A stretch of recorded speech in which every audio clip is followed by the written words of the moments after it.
I'm Andy DeRosia. I've been at Visa 18 years and I'm a manufacturing engineer. It's a variety, being such a small company, different departments, different activities. So over the course of the years, I've been able to assist everybody in the facility.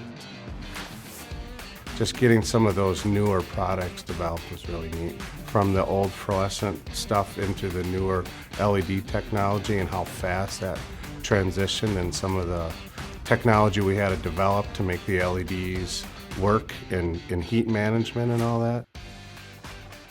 I like the outdoors, so I'm usually camping or doing stuff outside. A lot of times we go up to the Black River Falls area. My sons are into the ATVs and that, so we go up there and hang out, and they do their ATV riding. And we did the Utah parks. We did Arches State Park, Bryce Canyon, and Zion National Parks.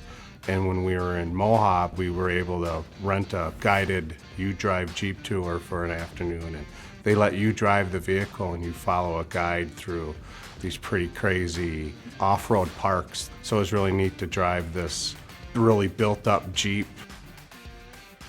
Probably the most exciting one is I got an RV trailer and I had the electric brakes lock up and started a wheel on fire. I couldn't even see it. Luckily, I had a friend following me, and they called us and said, "Hey, your camper's smoking." That pretty much everything is made inside this building. We take sheet metal all the way through powder coat. You can walk down and see it from start to finish. And we have control over our own designs that way as well. So we're not constantly working with outside suppliers. We're working with our internal folks and press operators and machinists to get the product right the first time.